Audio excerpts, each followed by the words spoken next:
Bertemu kembali dan laporan seterusnya di mana kerajaan akan mula melaksanakan proses vaksinasi terhadap golongan berusia 12 hingga 17 tahun dengan keutamaan diberikan kepada yang mempunyai masalah kesihatan tertentu dan ia diikuti pula dengan yang tidak mempunyai masalah kesihatan mengikut urutan umur secara menurun.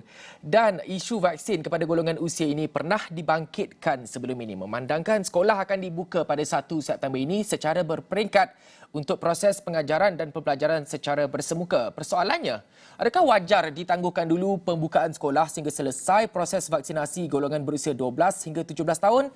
Dan bersama saya ketika ini ialah pakar perubatan kesihatan awam Profesor Datuk Dr. Syed Muhammad Al-Junaid. Syed Junaid, Assalamualaikum Prof. Assalamualaikum warahmatullahi wabarakatuh. Baiklah Prof, susulan keputusan Kementerian Kesihatan untuk memberikan vaksin kepada remaja berusia 12 hingga 17 tahun. Jadi sementara menunggu proses ini selesai Prof, wajarkah proses pembukaan sekolah pada 1 September secara berperingkat ini ditangguhkan sehingga semua pelajar selesai divaksin terlebih dahulu Prof? Ya, pertama sekali kita harus ingat bahawa pembelajaran dan juga sistem pembelajaran di sekolah itu perlu untuk perkembangan kanak-kanak dan juga perkembangan minda mereka dan juga untuk membantu supaya mereka dapat meneruskan kembali proses pembelajaran yang telah pun terganggu sejak daripada 2 tahun yang lepas, ya, 18 bulan lebih daripada mulanya COVID ini. Jadi dari segi keperluannya saya rasa sekolah-sekolah ini harus dibuka. Tetapi bagaimanapun apakah kita harus menunggu sehingga mereka diberikan vaksin sepenuhnya? Kalau kita lihat dari segi peratusan kes COVID-19 di kalangan remaja dan juga kanak-kanak cuma tak sampai 20% pun. Sekitar daripada kajian yang dibuat semua 8.5% saja. Ini kajian yang dibuat di 7 buah negara. Dan yang keduanya, fakta yang kedua kita harus tahu bahawa kebanyakan daripada kanak-kanak yang mendapat COVID-19 ini mempunyai simptom yang ringan dan jarang mereka mendapat dari segi bilangan kematian disebabkan oleh COVID-19 di kalangan remaja cuma dalam sekitar 2 kes setiap 1 juta kes COVID-19. Jadi risikonya begitu rendah sekali. Jadi kita menghadapi satu lagi situasi di mana negara-negara berkembang membangun seperti Malaysia mempunyai masalah untuk mendapatkan bekalan vaksin yang mencukupi. Kita mempunyai 2.3 juta pelajar-pelajar sekolah menengah yang dalam umur 12 tahun ke atas. Di mana kita memerlukan sebenarnya 4 juta dos. Selain daripada bilangan vaksin, proses untuk memberikan vaksin juga harus dipikirkan.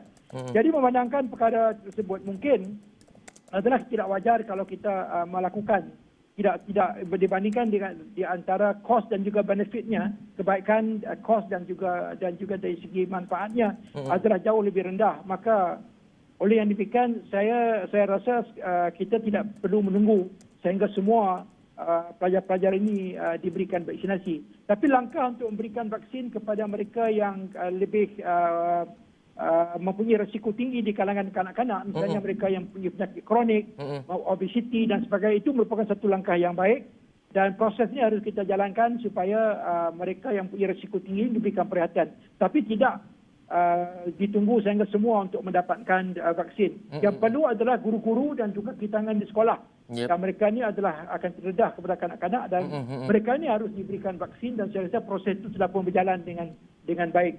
Jadi pada masa sekarang saya mencadangkan bahawa sekolah boleh dibuka dengan secara berperingkat seperti mana yang dicadangkan tadi, tapi jangan tunggu sampai semuanya diberikan vaksin kerana proses pembelajaran harus diteruskan dan anak-anak kita perlu mendapat pendedahan sewajarnya dalam sistem pendidikan mereka untuk memastikan bahawa minda mereka terus berkembang dan juga mereka terjejas karier mereka pada masa hadapan disebabkan oleh kegangguan dalam pembelajaran ini. Baik, Prof ada menekankan dan menegaskan tadi beberapa kali Prof bersetuju sekiranya pembukaan sekolah dibuka secara berperingkat bermula 1 September. Tetapi kita melihat kepada persepsi ibu bapa, penerimaan ibu bapa terhadap perkara ini dan ramai mereka masih menyatakan kebimbangan bahawa penularan mungkin akan berlaku di sekolah sekiranya ia tetap dibuka pada 1 September. Bagaimana Prof melihat perkara ini, Prof? Ya, tapi kalau kita lihat risikonya ada rendah sekali. Pada masa yang sama, kalau ibu bapa tersebut telah pun mendapatkan vaksin, maka risiko mereka juga agak jauh lebih rendah dibandingkan dengan keadaan biasa. Dibandingkan dengan tindakan dan juga manfaat yang kita akan perolehi daripada pembelajaran yang tidak terganggu, ini saya rasa lebih tinggi dibandingkan dengan risiko yang kecil yang terpaksa kita hadapi disebabkan oleh COVID-19 di kalangan kanak-kanak. Dan mereka mempunyai peluang yang agak rendah untuk mendapatkan penyakit ini dan juga untuk menularkannya. Baik, Prof. Kita bercakap mengenai pemvaksinan bagi remaja 12 hingga 17 tahun. Jadi, Prof, fokus tadi Prof ada juga sebut ya. Tapi saya nak kembalikan semula fokus tersebut. Adakah Malaysia mempunyai vaksin yang mencukupi memandangkan kita akan melaksanakan seperti kita cakap tadi, seperti yang kita bincangkan sekarang, pemvaksinan bagi remaja 12 hingga 17 tahun dan juga baru-baru ini Perdana Menteri ada umumkan bahawa akan mewajibkan proses vaksinasi, mewajibkan suntikan vaksinasi kepada seluruh rakyat Malaysia. Jadi, bagaimana Prof melihat adakah vaksin ini mencukupi, Prof? Ya, pada masa sekarang saya lihat ada banyak usaha dilakukan untuk mendapatkan jumlah vaksin yang mencukupi. Sekurang-kurangnya kita mendapat bekalan daripada China yang mengadakan satu kerjasama dengan kerajaan Malaysia bagi menghasilkan vaksin Sinovac tersebut. Walaupun vaksin-vaksin lain seperti vaksin Pfizer, BioNTech dan juga Moderna serta AstraZeneca itu masih lagi kurang dalam pasaran. Untuk mewajibkan, saya rasa perkara ini baik dari segi proses untuk meningkatkan meningkatkan coverage. Kalau sekiranya kita mempunyai vaksin yang mencukupi, saya rasa proses mewajibkan itu harus kita fikirkan dan boleh dilaksanakan. Kerana ini akan memberikan kesan supaya ahli masyarakat lebih serius untuk menerima vaksin ini dan mengambil vaksin, dan mereka pada masa sekarang pun secara tidak langsung mereka perlu mendapatkan vaksin ini kalau mereka nak bergerak dari satu tempat ke tempat lain, memasuki pasaraya dan sebagainya. Jadi saya rasa kalau kita mempunyai bekalan yang sudah mencukupi, saya cadangkan supaya kita wajibkan sahaja supaya semua ahli masyarakat dapat memberikan perhatian yang serius. Dan ini dapat mengurangkan bilangan kes-kes yang mana menghadapi COVID-19 tidak terkawal sehingga ada yang datang dalam keadaan yang terus mati, brought in death di hospital-hospital. Kebanyakan di mereka ini tidak mengambil vaksin. Prof, saya nak fokuskan kejap Prof kepada mewajibkan vaksinasi kepada semua ni, Prof. Jadi bagaimana Prof melihat, sebab kita tahu sekarang ni masih ada golongan di luar sana yang masih tidak mahu divaksin dan mereka mungkin mereka tidak mahu divaksin dan mereka beranggapan vaksin itu mempunyai kesan sampingan ini dan itu, begini dan begini. Jadi bagaimana Prof melihat langkah sewajarnya wajib diaturkan bagi membolehkan vaksinasi ini sampai kepada golongan-golongan ini, Prof? Jadi golongan yang memang menentang vaksin ini sukar untuk kita tangani, kecuali kalau kita ada proses untuk mewajibkan.